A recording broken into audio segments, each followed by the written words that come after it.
Bien, bonjour à toutes et à tous.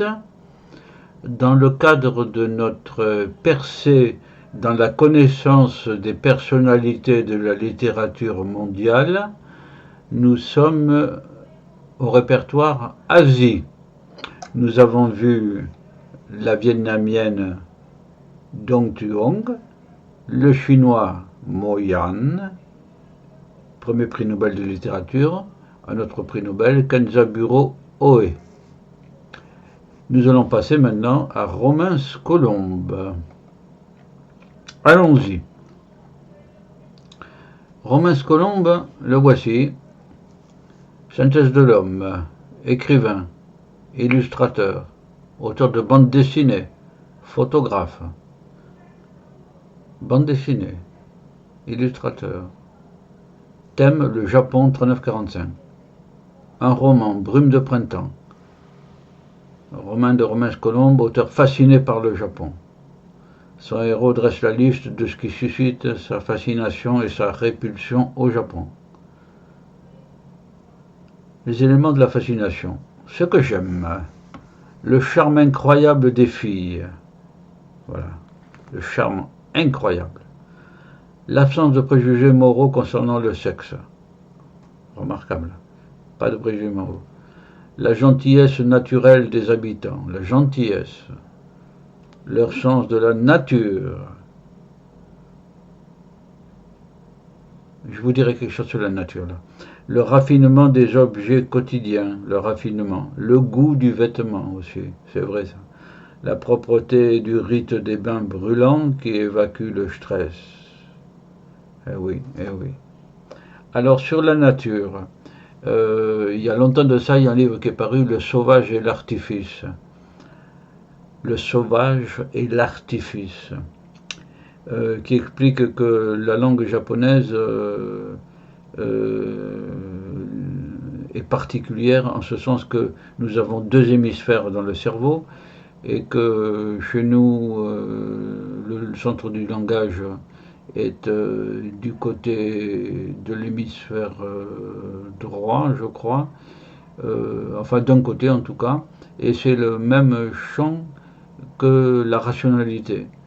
Tandis que dans le cerveau japonais, les deux hémisphères, il y en a un qui est spécialisé notamment dans le langage et l'autre la rationalité. Et l'hémisphère du langage est en même temps celui de la perception de la nature. Ce qui fait qu'en japonais, il y a plus d'une centaine de mots pour désigner la pluie. La pluie, suivant qu'on est en janvier, février, mars, avril, le matin, midi, le soir, etc. Voilà. Le sauvage et l'artifice. Les détestations, le conformisme, le fanatisme de groupe, le machisme omniprésent, oui.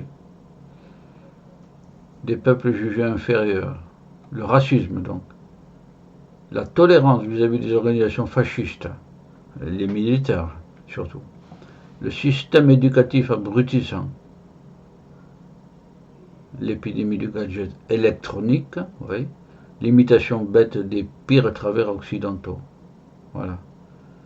Gâtisme des Japonais à l'égard des animaux domestiques et maintenant des robots. Voilà aussi. Ouais, un certain conformisme à l'institution, notamment. Voilà. Bon, voilà de Robert Colombe, des livres. Robert Colombe, même la Svatiska. Un japonais maintenant, Haruki Murakami. Haruki Murakami. Haruki Murakami reste, comme il aime le dire, un enfant perdu. Un enfant perdu, je sais pas, j'en sais pas plus.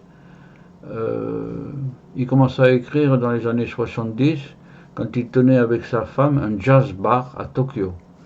Voilà l'équivalent d'un jazz bar à Tokyo. Voilà. L'influence américaine de l'occupation par MacArthur du Japon en 45, 46, 47. Chaque nuit après la fermeture, il écrivait sur sa table de cuisine. Eh bien, Ça me rappelle aussi qu'à Vienne, la capitale de l'Autriche, il y a beaucoup de cafés et que le café Alveka, ça fait partie de ma culture sociétale, ça, du site 800 pages. Et puis j'ai fait une vidéo sur ça aussi. Alveka, eh bien, son plaisir, le couple qui tient ce bar, le Alveka, son plaisir c'est de discuter avec les clients et d'échanger, de découvrir et sans doute d'écrire aussi. Ben lui, il écrivait, Haruki Murakami a écrit. Style, il est le nativisme, ne cherche pas à perpétuer une quelconque mystique nippone. Ah, bon. Murakami a fui la célébrité à l'étranger, notamment à New York, avant de rentrer au Japon. Je ne suis plus un adolescent, c'est pourquoi je suis rentré. Je voudrais écrire des histoires que seuls des Japonais peuvent écrire. Bon. Succès phénoménal auprès d'un lectorat essentiellement jeune et féminin. Bon, voilà. Donc n'aime pas l'identité japonaise. Il aspire à écrire japonais, japonais sans X. Bon. Et succès important chez les jeunes femmes. Bon. Thème. Dans son nouveau roman Fleuve, les chroniques de l'oiseau à ressort, intervient une chronique des atrocités et des douleurs de la guerre menée par le Japon. C'est la pète drôle. Menée par le Japon impérial. C'est vrai que les Japonais en Nankin, en Chine, ont massacré la population, c'est horrible, et dans d'autres coins. Dans la littérature japonaise, la femme attend l'homme. Dans Murakami, c'est l'inverse. C'est l'homme qui attend la femme. Ça, c'est intéressant. Publie Des hommes sans femmes. Nouvelle. Ernest Hemingway a écrit un livre du même titre. Ah, Des hommes sans femmes. Voilà les tenues traditionnelles japonaises qui sont si cotées à l'international. Citation. L'histoire d'un individu est inséparable de celle de la collectivité. Raisonnable. J'ai commencé par explorer le paysage intérieur et ce faisant j'ai compris qu'il s'articulait au monde extérieur. Ça c'est sans doute d'une certaine profondeur. Sans commentaire. Chaque homme a son second sous-sol, original, son second sous-sol. Oui. Les bonnes nouvelles s'annoncent toujours à voix basse. Ah. Ah bon? Bon. C'est un autre monde, le Japon. Un livre sublime de Kobe, où il y a eu un tremblement de terre colossal, et des relations entre père et fils. Murakami écrivait un livre sur le film de Kobe dans lequel il esquisse la complexe relation de père et d'un fils. Oui, bon. Le parallèle entre le phénomène géologique et le séisme familial, les relations. Le séisme 95, détail. 50 000 morts ou blessés, c'est beaucoup. 5 heures du matin, les gens étaient au lit. Ouais. L'architecture n'était pas adaptée. Et les secours ont été là. Bref, pas positif du tout. Kobe. L'attentat dans le métro, une note 95. En 95, l'attentat de la secte chinoise dans le métro de Tokyo. Dans le métro, carrément. La secte. Attentat à gaz sarin dans le métro de Tokyo. 6300 blessés, des morts aussi. Au gaz. Attaque au gaz. La première attaque au gaz de la guerre de 14 a été racontée par André Malraux dans un de ses livres, Le miroir des limbes, je crois. Voilà, c'est la première fois que les gaz de combat étaient utilisés. Les 146 responsables de la secte ont été pendus en 2018. Il a fallu beaucoup de temps pour les juger, 1995 2018. Ils ont été pendus. Le gaz sarin est une arme de destruction massive, bien plus toxique que le cyanure. Il attaque tous les tissus et le cerveau. Charmant. En 1952, la Grande-Bretagne a inventé une version liquide du gaz pour contaminer l'eau et encore plus mortelle. Charmant aussi. Le gaz sarin. Sarin. L'attaque donc du métro de Tokyo. 95, le gaz sarin.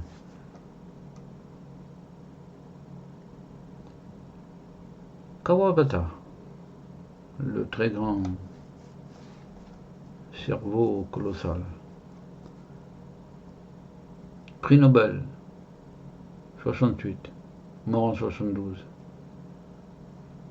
Kawabata était universitaire et professeur de russe. Une grosse tête. Kawabata. Prix Nobel. Son œuvre compte plus de 400 titres, dont les pissenlits inachevés, des grands romans qui viennent d'être publiés en français récemment. Pays de neige, Kyoto, plein de livres.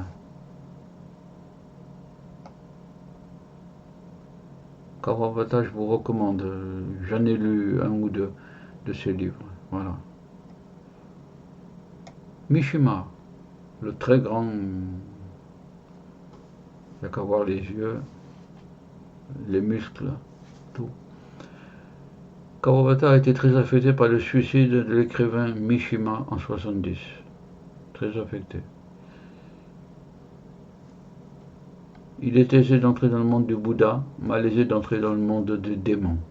Formule que Kawabata utilise dans son discours de réception du prix Nobel. Facile d'entrer dans le monde du Bouddha, malaisé d'entrer dans le monde des démons.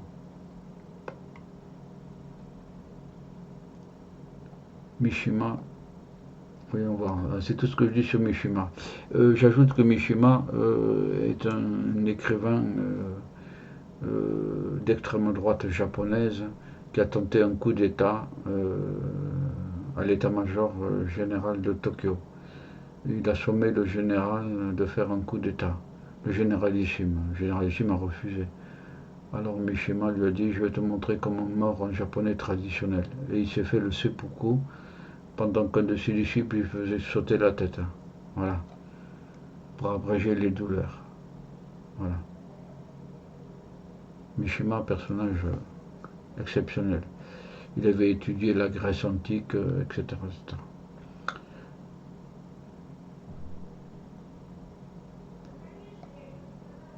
Nous verrons ensuite Taki Kobayashi, communiste, écrivain japonais communiste, 33, mort jeune, torturé par la police.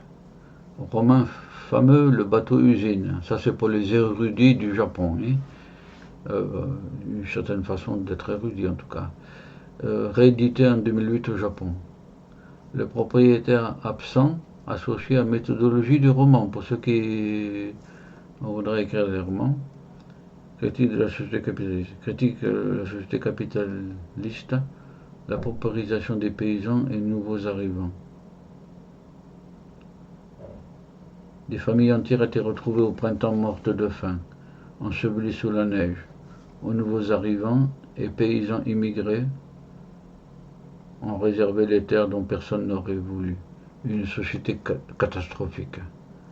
Donc, 1929. Kobayashi, quelque chose de triste, en tout cas. Mais grand succès au Japon, hein, en 2008, là.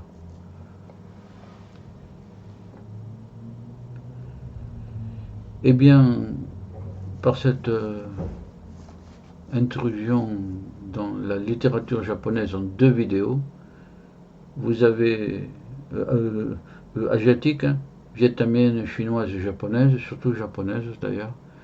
Vous avez déjà une belle représentation et la source de livres à lire et dont vous pouvez parler après pour vous enrichir votre mémoire et vos échanges et l'intérêt d'autrui. Voilà. Nous verrons par la suite le Chili, voilà. Notamment Pablo Neruda aussi. Voilà. Eh bien, cela dit, sur ce fond de nébuleuse du cheval que l'on ne voit pas, là, et de toutes ces galaxies qui nous regardent, le grand poète Heinrich Heine avait dit: un fou regarde le ciel, il attend une réponse. Bah, la réponse, elle est ici et maintenant, comme disent les latins, hic et nunc, et donc il faut se passionner pour des tas de choses. Le chancelier britannique Walpole disait que un chancelier de l'échiquier, c'est-à-dire le ministère des Finances, disait que le vrai secret dans la vie est de s'intéresser à une chose passionnément et à 1000 autres choses suffisamment. Voilà. Eh bien, je vous retransmets toutes ces informations, faites-en votre profit et répondez-les aussi. Voilà. Au revoir à toutes et à tous. Au revoir.